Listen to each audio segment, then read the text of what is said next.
मलाही असंच सांगायचं होतं, मलाही याच पद्धतीनं बोलायचं होतं, पण मला जमलं नाही. इतकी ज्ञानेश्वरी गीतेच्या पुढे जाऊन आपल्याला काही बोध देते. काय सांगते? भगवान जे बोलले तेच सांगते. भगवंतानी काय सांगितलं? संपूर्ण गीतेचं वर्म काय आहे? माणसाच्या जीवनामध्ये कर्म, ज्ञान आणि उपासना या साधनत्रयीचा समन्वय केला पाहिजे, माणसाच्या जीवनात झाला पाहिजे. आणि भगवंताच्या नित्य चिंतनाच्या अधिकरणावर आपल्याला प्राप्त झालेलं कर्तव्य कर्म भगवत सेवा म्हणून माणसाकडून घडत राहिलं पाहिजे. याच्यामध्ये मानवी जीवनाची धन्यता आहे. एका वाक्यात भगवद्गीतेचं तात्पर्य सांगायचं झालं तर एवढं आहे.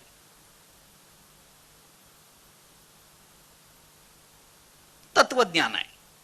मग त्याच्याकरता आत्मा काय, मरणारा देह कोणता, न मरणारा आत्मा कसा, अमुक काय तमुक काय, या संसाराचं स्वरूप काय, हा संसार निर्माण होतो, मोडतो, अमुक होतो, तमुक होतो, तत्वतः निर्माणच होत नाही, आहे ते सगळं परब्रह्मच आहे, जगताच्या आत बाहेर परमात्मा व्यापून आहे, अमुक आहे तमुक आहे, या जगतातला प्रत्येक पदार्थ स्वरूपानं बघितला तर आत्मस्वरूप आहे.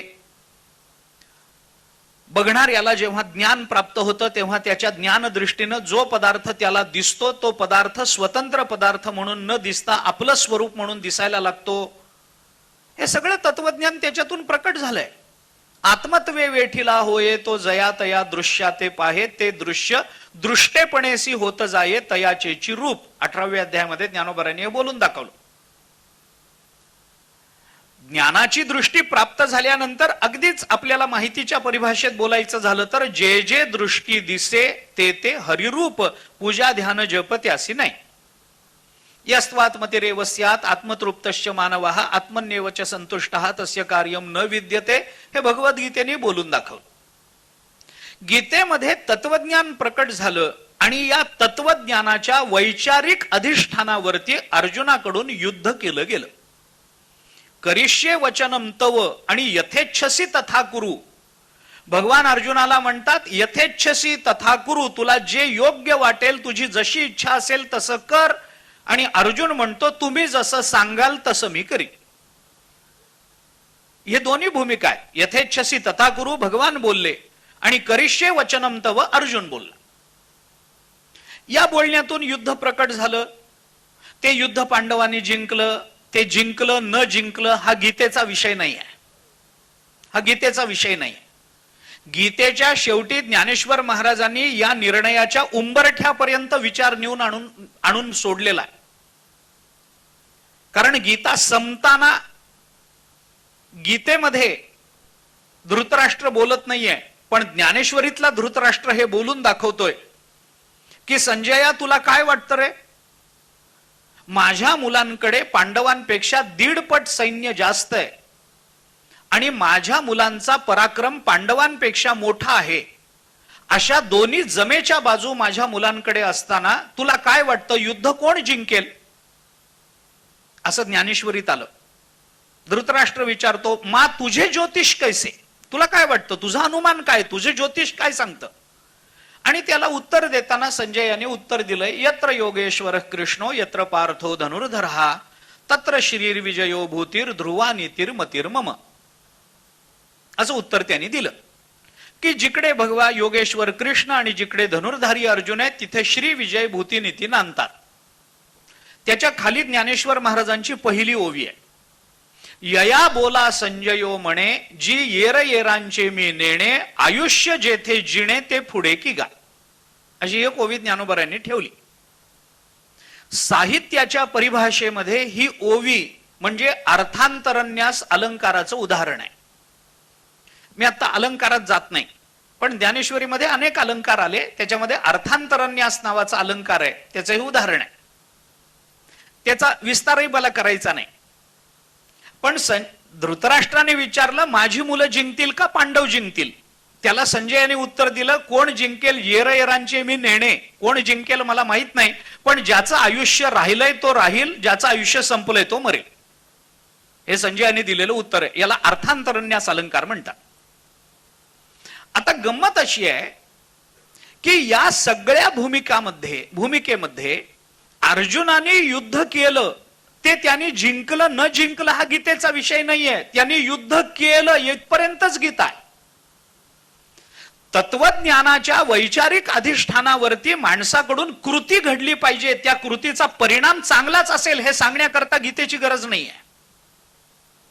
लक्षात घ्या, विचाराच्या पार्श्वभूमीवर कृती जर घडत असेल ना, तर त्या कृतीमधून जो परिणाम बाहेर पडतो तो परिणाम निश्चित अधःपतनाला कारण ठरत नाही. आपल्या कल्याणाला कितपत कारण पडेल हा नंतरचा मुद्दा आहे कदाचित, पण अधःपतनाला तरी कारण ठरत नाही. त्या योग वासिष्ठामध्ये वसिष्ठ महामुनींनी रामचंद्र प्रभूंना उपदेश करताना एके ठिकाणी असं म्हटलंय, समया स्वच्छया बुद्ध्या सततम निर्विकारया यदा यद क्रियते राम तद दोषाय सर्वदा, असं वचन आलंय.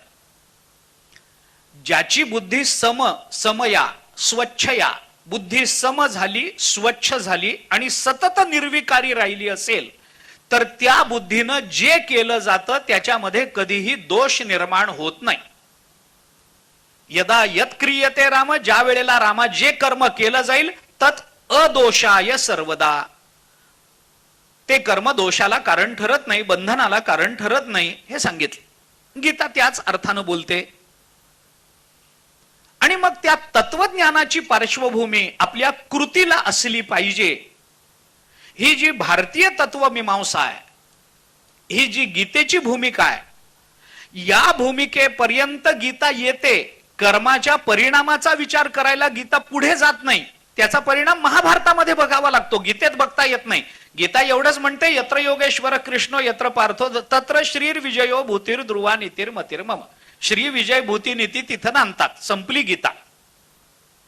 याच्या पुढे 19वा अध्याय गीतेत नाही आपल्या भाग्यानं. नाहीतर 18 पाठ करता करताच आयुष्य चाललं, 19वा कुठून आणायचा? बरं आहे, नाही ते बरं आहे. गंमत अशी आहे, आता मला जे बोलायचंय ते सूत्राच्या परिभाषेमध्ये थोडंसं स्पष्ट करतो. याच्यामध्ये गंमत अशी आहे की तत्वज्ञानाच्या पार्श्वभूमीवर, तत्वज्ञानाच्या वैचारिक अधिष्ठानावरती कृती करणं इथपर्यंतच गीता बोलते, पण ज्ञानेश्वरी तेवढं बोलत नाही. तत्वज्ञानाच्या पार्श्वभूमीवर जेव्हा कृती केली जाते तेव्हा त्या कृतीचा परिणाम हा वृत्ती परिवर्तनात शास्त्राच्या आधाराने विचारात घ्यावा लागतो. आणि वृत्ती परिवर्तनातून जीवन परिवर्तनाचा भाग हा समाजशास्त्राच्या आधारानं विचारात घ्यावा लागतो. ज्ञानेश्वरी इथपर्यंत पुढे जाते. गीतेने सांगितलेलं तत्वज्ञान हे ज्ञानेश्वरीतून व्यक्त झालंच आहे, पण कोणतंही तत्वज्ञान ज्या वेळेला परिणामाच्या रूपानं व्यक्त होतं त्यावेळेला त्याचे परिणाम दोन असतात. एक अंतर परिणाम असतो, एक बाह्य परिणाम असतो. बाह्य परिणाम जगाला दिसतो, अंतर परिणाम जगाला दिसत नाही, पण अंतर परिणाम झाल्याशिवाय बाह्य परिणाम शक्य नसतो. ज्ञानोबांनी या संबंधामध्ये भूमिका घेताना स्पष्टपणाने असं सांगितलंय, आवडेते वृत्ती किरीटी, आधी मनवनीची उठी, मग ते वाचा दिठी करासी ये. वाचा दिठी करासी ये, वाचेतून बाहेर पडणं बाह्य आहे, दृष्टीनं दिसणं बाह्य आहे, हातानं करणं बाह्य आहे, पण हे सगळं होण्याकरता आधी मनवनीची उठी हे होणं फार आवश्यक असतं. तत्वज्ञानाच्या परिणामांचा दोन पद्धतीनं विचार आहे. एक अंतर परिणामाचा विचार आहे, एक बाह्य परिणामाचा विचार आहे. अंतर परिणामाचा विचार करणारं जे शास्त्र आहे ते मानसशास्त्र आहे, आणि बाह्य परिणामाचा विचार करणारं जे शास्त्र आहे ते समाजशास्त्र आहे. सोशिओलॉजी आणि सायकोलॉजी हे आमच्या तत्वज्ञानात अंतर्भूत आहेत पूर्वीपासून. हे जे अलीकडच्या काळामध्ये सुरू झालं ना, नुसतं तत्वज्ञान काय कामाचं, त्याला सामाजिक संदर्भ दिले. अरे सामाजिक संदर्भ ज्याला असतात तेच तत्वज्ञान असतं, त्याला स्वतंत्र सामाजिक संदर्भ देण्याची गरज नसते. तत्वज्ञानाला सामाजिक संदर्भ नसतात. तत्वज्ञानाची बाह्यरूप अभिव्यक्ती म्हणजेच समाजशास्त्र आहे. आणि तत्वज्ञानाची अंतर अभिव्यक्ती की जिथं वृत्ती परिवर्तन आहे. तत्वज्ञानाचा विचार कशात व्हावा, तत्वज्ञानाच्या श्रवणाचा परिणाम कशावर व्हावा. मी आज तत्वमसी महावाक्य ऐकलं किंवा मी आज गीतेचं तत्वज्ञान ऐकलं की उद्या मी सगळी युद्ध जिंकू शकतो, हा गीता श्रवणाचा परिणाम आहे का. मी आज गीतेचं श्रवण केलं म्हणून उद्या मला सर्वत्र भगवंताचं दर्शन झालं, प्रत्येक जीव मला परमात्मा म्हणून दिसला, जे जे भेटे भूत ते ते मानिजे भगवंत. झालं का असं? असं होत नाही. का होत नाही? कारण आम्ही बाह्य परिवर्तनाची अपेक्षा ठेवतो पण अंतर परिवर्तनाची तयारी दाखवत नाही. तत्वज्ञानातला हा प्रतिबंध आजपर्यंत पसायदानाची व्यक्तता का झाली नाही या प्रश्नाचं सरळ उत्तर आहे. लोक म्हणतात 700 वर्ष झाली पसायदान म्हणून काय उपयोग झाला. हे त्याचं कारण आहे. प्रतिबंध कुठे आहे, प्रश्न कुठे निर्माण झाला. तत्वज्ञान, मी पुन्हा आपल्याला हाच विचार बोलून दाखवतो, आपण विचार करा याचा. तत्वज्ञान जेव्हा ऐकलं जातं, तत्वज्ञान जेव्हा समजावून घेतलं जातं तेव्हा त्याचा परिणाम मानवी वृत्तीवर होतो. आणि वृत्ती परिवर्तन हेच सामाजिक परिवर्तनाचं मूळ कारण आहे. कारण समष्टी कल्याणाकरता व्यष्टी कल्याणाची आवश्यकता समाजशास्त्रही बोलून दाखवतं. अहो, व्यक्ती बदलत गेली तर समाज बदलत जातो, हे सांगायला कोणत्या प्रवचनकाराची कोणत्या ग्रंथाची गरजच नाहीये. मी बदललो तर समाज बदलणार आहे हे आपल्याला आधीपासून माहितीये. पण हा सिद्धांत जेव्हा तत्वज्ञानाच्या भूमिकेतून आपण लक्षात घेतो तेव्हा तो दोन पद्धतीने घ्यावा लागतो. म्हणून मी पसायदानाची ही भूमिका मांडत असताना पहिल्यांदाच हा विचार आपल्या समोर, पहिल्यांदा म्हणजे आजच हा विचार आपल्या समोर प्रस्तावनेतच बोलून दाखवतोय. माझ्या दृष्टीनं माझी भूमिका मर्यादित आहे, माझी बुद्धी मर्यादित आहे. मी झापडं लावलेला मनुष्य आहे, मला संप्रदायाची झापडं आहेत, मला त्याच्या बाहेर फार दिसत नाही, मान्य आहे सगळं मला. पण तथापि तरीही मला असं वाटतं आपण याचा विचार फार बारकाईनं करू शकाल असा मला विश्वास आहे. पण मला असं वाटतं की हे पसायदान आहे ना, हे पसायदान म्हणजे वृत्ती परिवर्तनाचं शुद्ध मानसशास्त्र आहे. आणि म्हणून मी अभिनिवेशानं हा दावा करतो. मी दोन्ही शब्द वापरतोय. मी अभिनिवेशानं बोलतो. कदाचित माझं बोलणं अभिमानाचं असेल, तो सांप्रदायिक अभिमान असेल, माझा सांप्रदायिक अहंकार असेल, सांप्रदायिक अभिनिवेश असेल, आपण काही नाव द्या, मी स्वीकारायला तयार आहे. तो माझा दोषही असेल, स्वीकारायला तयार आहे. पण माझ्या सांप्रदायिक भूमिकेतून अभिनिवेशातून मला असं वाटतं की ज्ञानेश्वर महाराजांसारखा मानसशास्त्रज्ञ आतापर्यंत जन्माला आला नाही आणि पुढे येण्याची शक्यता नाही. कदाचित माझा अभिनिवेश असेल, मी मान्य करतो. माझ्या मर्यादित ज्ञानोबरायांप्रती असणाऱ्या श्रद्धेच्या भूमिकेतून आम्ही सांप्रदायिक लोक आहोत म्हणून असेल कदाचित. पण मला असं वाटतं, कारण हे पसायदान जेव्हा आपण पाहतो ना तेव्हा याला मानसशास्त्राच्या भूमिकेतून जसं आपण बघत जाऊ तसं ते अधिक वेगळ्या दृष्टीनं आपल्या समोर उलगडत जातं. जे खळांची व्यंकटी सांडो तया सत्कर्मी रती वाढो, भूता परस्परे पडो मैत्र जीवाचे, दुरिताचे तिमिर जावो, विश्वस्वधर्म सूर्य पावो, जो जे वांछील तो ते लाहो प्राणीजात. हे सगळं काय आहे? मी या प्रत्येक 2 ओव्यामध्ये 6 मागण्या ज्ञानोबरांच्या. यादी आपल्याला माहितीये. खळांची व्यंकटी सांडो, सत्कर्मी रती वाढो, भूता परस्परे मैत्र जीवाचे पडो, दुरिताचं तिमिर जावं, विश्वानी स्वधर्म सूर्य पाहावा आणि ज्याला जे हवं त्याला ते मिळावं. 2 ओव्यामध्ये 6 मागण्या आहेत. याच प्रमुख मागण्या आहेत पसायदानातल्या. नंतरच्या मागण्या अधिकार संपन्नतेच्या आहेत, त्याबद्दल नंतर बोलतो. पण पसायदानाचा विचार करताना या जर मुख्य भूमिका जर असतील तर या प्रत्येक मागणीमध्ये ज्ञानेश्वर महाराजांनी वापरलेला एक शब्द असा आहे की जो आपल्या वृत्ती परिवर्तनाला, आपल्या वृत्ती दर्शनाला आणि म्हणून मानसशास्त्राच्या चिंतनाला प्रवृत्त करणार आहे. खळांची व्यंकटी सांडो, हा व्यंकटी शब्द डोळ्यासमोर ठेवा. त्याचं सत्कर्म वाढावं असं म्हटलं नाही, त्याची सत्कर्माची रती म्हणजे आवड वाढावी असं म्हटलंय. आवड हा शब्द लक्षात घ्या. भूता परस्परे नुसतं मैत्र दाखवलेलं मैत्र निर्माण व्हावं, फ्रेंडशिप डे असं नाहीये, ते जीवाचं निर्माण व्हावं याच्याकडे आपलं लक्ष वेधा.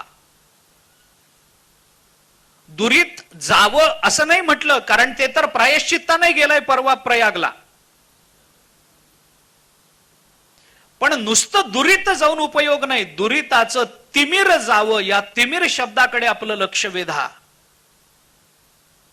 सूर्य पाहावा असं म्हटलं नाही, स्वधर्म, धर्माचा सूर्य पाहावा असं ज्ञानोबराय म्हणत नाहीत, स्वधर्माचा सूर्य पाहावा असं ज्ञानेश्वर महाराज म्हणतात. इथलं मानसशास्त्र लक्षात घ्या.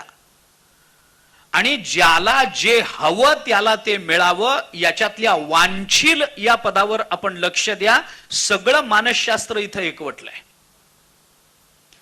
मला या सगळ्याच संकल्पनांवरती कितपत बोलता येईल मला माहिती नाही, त्याच अनुषंगानं बोलावं लागेल की नाही हेही मला माहिती नाही, पण आत्ता तरी मी तसं काही ठरवलेलं नाहीये. पण ही एक भूमिका आहे एवढं मला नक्की सांगता येईल. मग किंबहुना सर्व, किंवा त्याच्याकरता काय लागेल, मग किंबहुना सर्व सुखी काम दृष्टादृष्ट विजय होवा वेजी असं पुढपर्यंत कुठपर्यंत जावं लागणार आहे. या सगळ्या तुम्ही तिथेही बघा, दृष्टादृष्ट त्याला प्राप्त व्हावेत असं म्हटलं नाही, त्याच्यावर त्याचा विजय मिळावा ही अपेक्षा आहे. हे मानसशास्त्र आहे. विजय मिळावा. आणि विजय, आता विजय कशाने मिळतो, तर विजय असा मिळत नाही, विजय असा मिळत नाही. त्याला ते दुसऱ्या अध्यायात आहे, भगवद्गीतेच्या दुसऱ्या अध्यायात आहे. सुख दुःखे समे कृत्वा लाभा लाभौ जया जयौ ततो युद्धाय युज्यस्व नैवम पापम अवाप्स्यसि. तर हे सुखदुःखे समय कृत्वा लाभा लाभौ समौ कृत्वा जया जयौ समौ कृत्वा, हे जे भगवान बोलले ना, हे जय पराजय समौ कसं होईल, सुख दुःख समान कसे होतील, लाभ आणि हानी समान कसे होतील, तर असे होत नाहीत. मग त्याला काय लागतं, त्याला ज्ञानेश्वर महाराजांनी त्याच्या खालची जी ओवी आहे ना, पहिली ओवी या श्लोकाच्या खालची दुसऱ्या अध्यायातली, ती आपण वाचा. ज्ञानोबराय असं म्हणतात, सुखी संतोषा न यावे, दुःखी विषादा न भजावे, आणि लाभालाभही न धरावे मना माझी. हा मुद्दा आहे, मना माझी. मानसशास्त्र तिथे आहे. असं या पसायदानाचं चिंतन करताना तत्वज्ञानाची अभिव्यक्ती दोन रूपानं होते, अंतर आणि बाह्य. त्याच्यातलं अंतर परिवर्तन हे मानसशास्त्र सांगतं आणि बाह्य परिवर्तन हे समाजशास्त्र सांगतं. किंबहुना सर्व सुखी समाजशास्त्र आहे. सगळ्यांनी सुखी व्हावं, समाजामध्ये सुख नांदावं, ही जी एक व्यापक भावना ज्ञानोबारायांनी बोलून दाखवली. बरं, हे जे मागणं मागितलं त्याच्यामध्ये ज्ञानोबारायांच्या कल्याणाकरता काही नाहीये. थोडस स्पष्ट बोलायचं झालं तर पहिल्या ओवीमध्ये ज्ञानोबारायांनी तोषोनी मज द्यावे असं म्हटलंय. मज असा शब्द वापरलाय, मला पाहिजे आणि मला द्या, चतुर्थी विभक्ती आहे, आणि मला द्या असं म्हणत असताना ज्ञानेश्वर महाराजांनी तुम्हाला काय पाहिजे म्हणून विचारलं तर सांगितलं किंबहुना सर्व सुखी हे मज द्यावे. अहो, दुसऱ्याच्या नावाखाली स्वतःचे खिसे भरणाऱ्याच्या काळामध्ये स्वतःच्या नावाखाली जगताचं कल्याण मागणारं पसायदान विचारात घेणं हे सुद्धा आनंदाचा विषय आहे.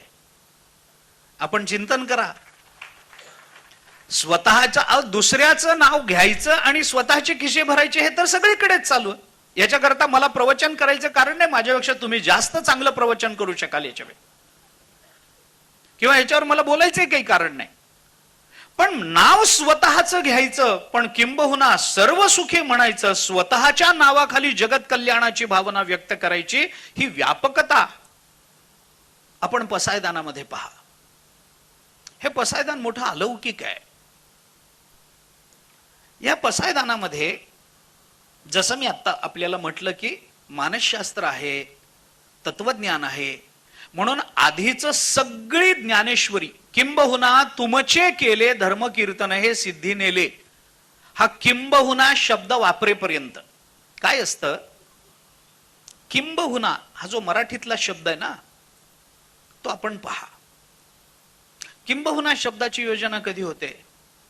त्याचं एक सामान्य सूत्र असं आहे, किंबहुना शब्द यायच्या आधी संकल्पनेचा विस्तार असतो आणि किंबहुना शब्द आला की त्याच्यानंतर संकल्पना सूत्र रूपाने येते.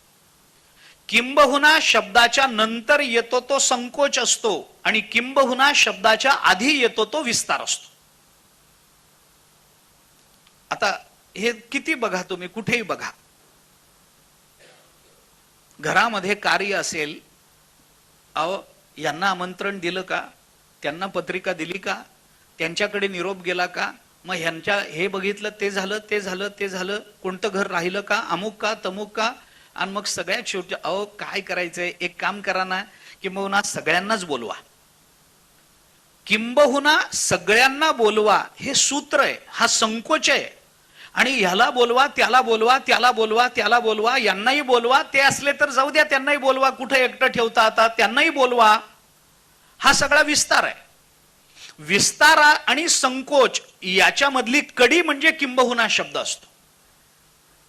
खळांची व्यंकटी सांडावी, अमकं व्हावं, तमकं व्हावं, तमकं व्हावं, यांना असं मिळावं, त्यांना तसं व्हावं, यांना हे भेटावेत, त्यांना संत भेटावेत, ईश्वर निष्ठांची मांदी आळी भूतमात्रांना भेटत राहावी, त्यांचा स्वधर्माचा सूर्य त्यांना दिसावा, अंतःकरणातलं दुरिताचं तिमिर जावं, खळांचा वाकडेपणा नष्ट व्हावा, सत्कर्म अहो किंबहुना सगळे सुखी व्हावे. विस्तार आणि संकोच याच्यातली कडी म्हणजे किंबहुना शब्द असतो. त्यामुळे हा किंबहुना शब्द जसा पसायदानाच्या मध्ये आला तसं पसायदान सुरू होण्याच्या आधी आला. किंबहुना तुमचे केले धर्म कीर्तन हे सिद्धी नेले, यथ माझे जी उरले पायिक पण. या किंबहुना शब्दाच्या आधी आलेले 18 अध्याय हा तत्वज्ञानाचा विस्तार आहे आणि किंबहुना नंतर येणारं पसायदान हा त्या सगळ्या तत्वज्ञानाचा संकोच आहे. 9 ओव्यामध्ये जगताचं कल्याण प्रकट झालं. जगताचं तत्वज्ञान या 9 ओव्यांमध्ये प्रकट झालं की ज्या ओव्यांमधून ज्ञानेश्वर महाराजांनी त्या तत्वज्ञानाच्या परिणामाचा विचार आपल्याला बोलून दाखवला. मी पुन्हा आपल्याला हे सांगतो, गीता ऐकलेल्या अर्जुनावर काय परिणाम गीतेने सांगितलंय. अर्जुन बोलून दाखवतोय, नष्टो मोहा स्मृतिर्लब्धा त्वत्प्रसादान मयाच्युत स्थितोस्मि गत संदेहो करिष्ये वचनम तव, हे बोलून दाखवलंय. अर्जुनाने केलेल्या युद्धात मी आता करीन, माझ्या मनातला संदेह गेलाय, आता माझा मोह गेला, अमुक झालं, हे सगळं बोलून दाखवलं अर्जुनाने. पण या सगळ्यातून तत्वज्ञानाच्या रूपानं गीते या युद्धाचा परिणाम काय झाला गीता बोलत नाही, पण पसायदान बोलून दाखवतं, ज्ञानेश्वरी बोलून दाखवते. हा परिणाम झाला पाहिजे युद्धाचा, दृष्टादृष्ट विजये होवावे जी. म्हणून माणसाच्या जीवनाला डोळ्यासमोर ठेवून ज्ञानेश्वर महाराजांनी जे पसायदान मागितलं त्याच्यामध्ये मी याची उत्तुंगता का आहे असं म्हणतो. याच्या खरं म्हटलं तर पसायदान हे हिमनगाचं टोक आहे, त्याच्या खाली फार मोठा विचार लपलेला आहे. अगदी आणखीन एक भूमिका जाता जाता या संबंधात जर बोलून दाखवायची झाली तर एक 5-10 मिनिट मला आपण द्याल. गंमत ही आहे की माणसाच्या जीवाचं कल्याण हा तर संतांचा अवताराचा हेतू असतोच. जगाच्या कल्याणा संतांच्या विभूती देह कष्टविती परोपकारे आपण नेहमी म्हणतो. याच्याकरता संत अवताराला येतात. अवतार तुम्हा धराया कारण उद्धरावे जन जड जीव वगैरे जे काही असेल ते, हे तर आपण नेहमी सांगतो. पण हे सगळं म्हणत असताना, या सगळ्याचा विचार करत असताना जगाचं कल्याण व्हावं म्हणजे नेमकं काय व्हावं? कल्याण ही जी भूमिका आहे ही फक्त भिवंडीच्या बाजूलाच असते का? याच्या पलीकडे कल्याण काही नसतंच का? कल्याण ही संकल्पना ही व्यक्तिपरिच्छेदाने मानायची आहे का देशपरिच्छेदाने मानायची आहे का कालपरिच्छेदाने मानायची आहे? कुठली सापेक्षता कल्याण या संकल्पनेला आपण जोडणार आहोत? मला ज्याच्यामध्ये कल्याण वाटावं त्याच्यामध्ये तुम्हाला वाटावं असा नियम आहे का? ज्या काळामध्ये मला कल्याण वाटावं दुसऱ्या काळामध्ये त्याच क्रियेमध्ये अथवा विचारामध्ये कल्याण वाटावं हा नियम आहे का? व्यक्तिपरिच्छिन्नता, कालपरिच्छिन्नता, देशपरिच्छिन्नता याच्यानं संकल्पनांचा अर्थ बदलत जातो. तसं कल्याण ही जी संकल्पना डोळ्यासमोर ठेवून ज्ञानेश्वर महाराजांनी सर्व सुखाची अपेक्षा व्यक्त केली. ते सर्व सुख म्हणजे नेमकं काय आहे? त्या ओवीचा विचार करताना आपण बघू, जर जमलं आपल्याला, ते वेळ मिळाला, तेवढी संधी मिळाली तर तेही पाहू. परंतु एकूण पसायदानाचा आवाका डोळ्यासमोर ठेवल्यानंतर मानवी जीवनाचा आवाका लक्षात घेऊन ज्ञानेश्वर महाराजांनी जी कल्याणाची भूमिका मांडली, त्याचा जो आलेख ज्ञानेश्वर महाराजांनी पसायदानामध्ये ठेवला, तो चढता आलेख बघायचा झाला तर खलत्वापासून ते दृष्टादृष्टाच्या विजयापर्यंतचा एक चढता आलेख पसायदानामध्ये ज्ञानेश्वर महाराजांनी मानवी कल्याणाच्या रूपानं आपल्या डोळ्यासमोर ठेवलाय. खलत्वापासून सुरू झालेलं मानवी जीवन हे दृष्टादृष्टाच्या विजयापर्यंत पोचावं आणि ग्रंथोपजीवींच्या माध्यमातून पोचावं, ही जी भूमिका ज्ञानेश्वर महाराजांनी मांडली, याच्यामध्ये माणसाच्या अंतःकरणामध्ये परिच्छिन्न अथवा व्यापक कोणत्याही बुद्धिवृत्तीतून निर्माण झालेल्या कल्याणाच्या सगळ्या विचारांचा समावेश होऊन जातोय. विचार करण्यासारखी गोष्ट आहे. सगळे विचार याच्यात अंतर्भूत आहेत. खलत्व निवृत्तीपासून ते दृष्टादृष्टाच्या विजयापर्यंत खलत्वाची निवृत्ती करायची आहे आणि दृष्टादृष्टाचा विजय प्राप्त करून घ्यायचा आहे. परिच्छिन्न निवृत्तीपूर्वक व्यापक प्राप्तीचा विचार म्हणजे पसायदान आहे. कसा आलेख आहे बघा ना आपण. बरं, हे सगळं करताना ज्ञानेश्वर महाराजांची ही भावना कुठेही व्यक्त होत नाही की समाजातल्या एका विशिष्ट घटकाचं खलत्व जावं, दुसऱ्या एका विशिष्ट घटकाला सत्कर्माची रती वाढावी, याच समाजातल्या तिसऱ्या एका घटकाच्या ठिकाणी त्यांचं भूतमात्रांमध्ये परस्पर जीवाचं मैत्र निर्माण व्हावं, चौथा कुठला तरी समाज त्यांनी यावं आणि त्याचं दुरिताचं तिमिर जावं, पाचवा सहावा समाज कोणीतरी मर्यादित लोक, एखादा समूह, एखादा जमाव, त्यांना स्वधर्माचा सूर्य दिसावा, आणि हे सगळं सोडून बाकी एक दुसरा कुठला तरी विषय, दुसरा कुठला तरी समाज आहे जो माझ्या जवळचा आहे, त्याला जे हवं त्याला ते मिळावं, अशी भूमिका आहे का? म्हणून व्यक्ती परिवर्तनातून समाज परिवर्तनाच्या भूमिका खलत्व निवृत्तीपासून ते दृष्टादृष्टाच्या विजयापर्यंत ज्या ज्ञानेश्वर महाराजांनी मांडल्या, मला अधिक बोलायचं नाही. आपण फक्त या मागणीतल्या सर्व नामांचा विचार करा. मला वाटतं पसायदानाची भूमिका स्पष्ट व्हायला काही हरकत नसावी. फक्त सर्व नाम बघा, बाकी काही बघू नका. याच्यातून कळून जातं जे खळांची, काय मागायचंय तुम्हाला, मला असं म्हणायचंय, जे काय मागायचंय, खळांची व्यंकटी सांडो, खलत्व निवृत्ती व्हावी.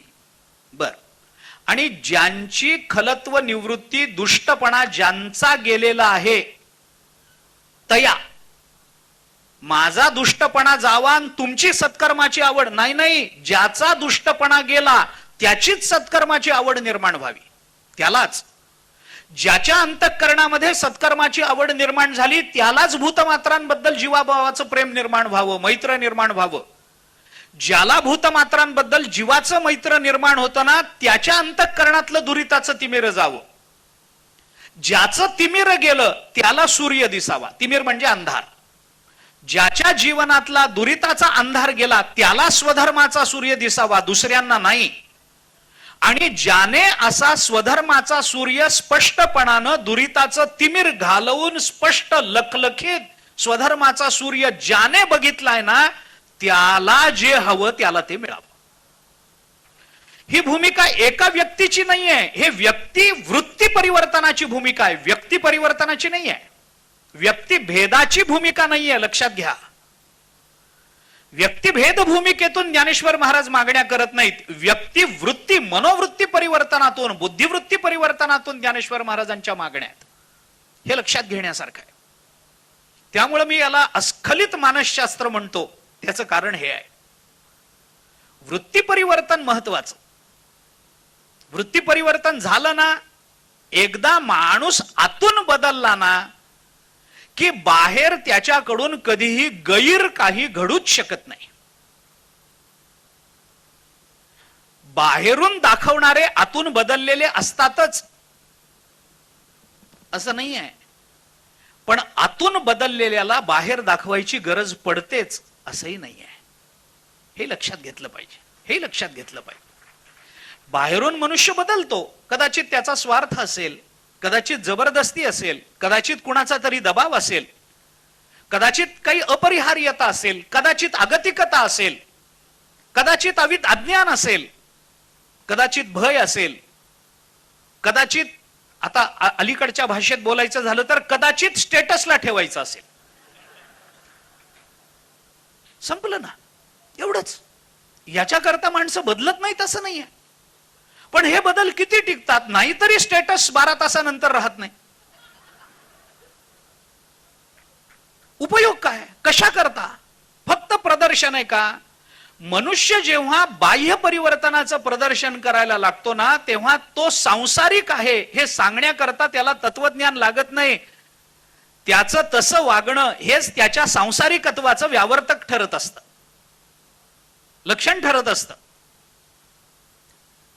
पण आतून जी व्यक्ती बदललेली असते ना, त्याला बाहेर दाखवण्याची गरज पडत नाही, कारण आतून बदललेल्याचं बाहेर येणं हे स्वाभाविक असतं, नैसर्गिक असतं. फुलाला आपला सुगंध जगाला सांगावा लागत नाही, हे आपण अनेक वेळेला बोलतो की नाही? का बोलतो?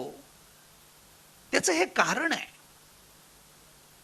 वृत्ती परिवर्तनामध्ये कृती परिवर्तनाची अपरिहार्यता आहे, पण कृती परिवर्तनाच्या मागे वृत्ती परिवर्तन असेलच याची शाश्वती तत्वज्ञान देत नाही. मनुष्य जीवन मोठं विलक्षण आहे.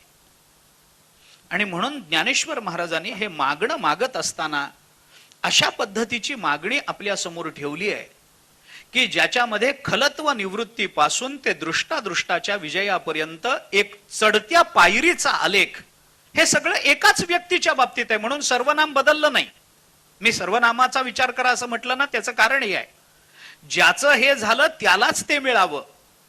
तुम्ही विचार करा ना, जर ज्ञानेश्वर महाराजांनी मागणं काय मागितलंय? जो जे वांछील तो ते लाहो, ज्याला जे हवं त्याला ते मिळावं. किती मोठं मागणं आहे. पण हे मागण्याच्या पूर्वी जर ज्ञानेश्वर महाराजांनी खळांची व्यंकटी सांडो असं मागितलं नसतं तर,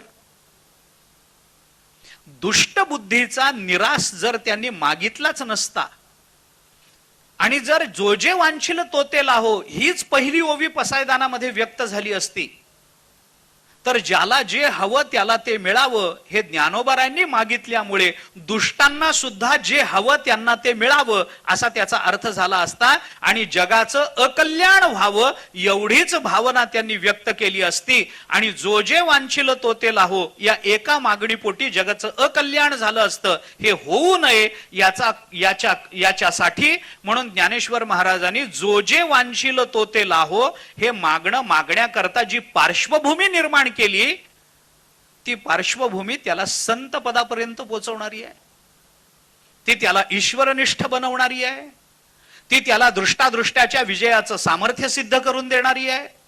आणि अशी पार्श्वभूमी ज्याच्या जीवनामध्ये विचाराच्या अनुषंगानं निर्माण झालेली आहे, आणि तो विचार ज्याच्या सहज कृतीतून व्यक्त होतो आहे, अशांना जो जे वांछील तो ते लाव, मग त्याला जे हवं ते त्याला मिळावं. कारण का? कारण त्याला वाईट काही हवं नाहीच आहे. त्याला हेच हवंय की जगताचं कल्याण व्हावं.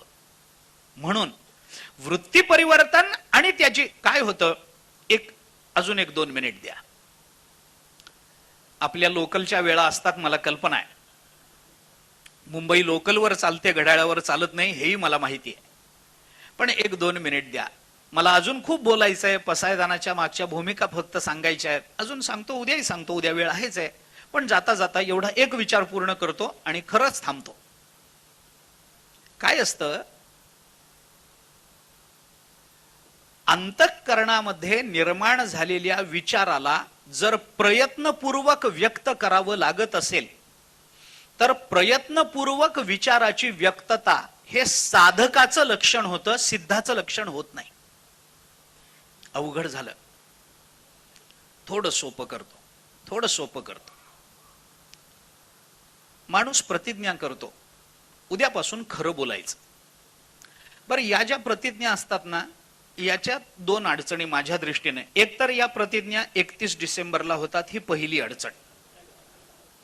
आणि दुसरी अडचण माझ्या मनात अशी आहे ती म्हणजे खरं बोलण्याची प्रतिज्ञा नेहमी उद्यापासून का, आजपासून का नाही.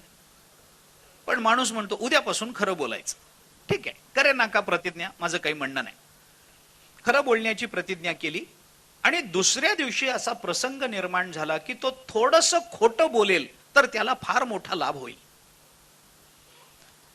आणि मग मनात विकल्प सुरू होता, काय करायचं, बोलू खोटं थोडं, काय बिघडतं, नाहीतरी आपण काल काय म्हणालोय उद्यापासून.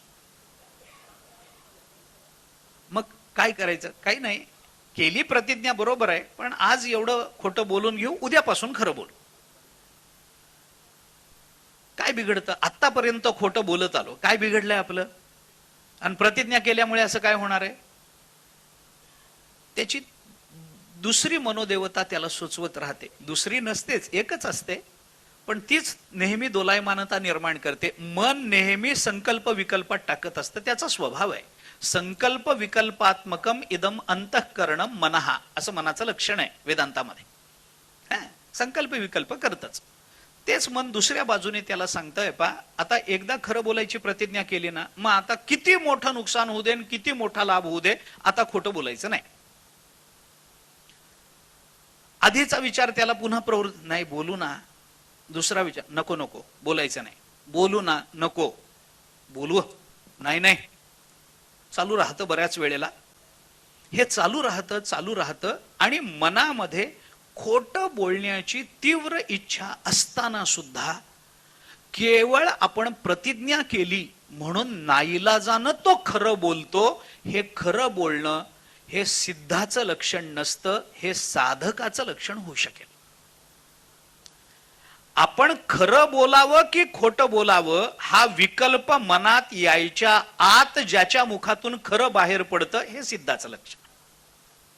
सिद्धाचं लक्षण, साधकाचं लक्षण. मी हे का सांगितलं आपल्याला, मला बोलायचंय ते हे आहे की मनुष्य जेव्हा कृती व्यक्त करतो तेव्हा ती कृती जर अशा पद्धतीनं हेतुतः करावी लागत असेल, त्याला हेतुतः खरं बोलावं लागत असेल, हेतुतः परमार्थ करावा लागत असेल, हेतुतः काही साधन संपदा स्वीकारावी लागत असेल, तर हे साधकाचं लक्षण आहे.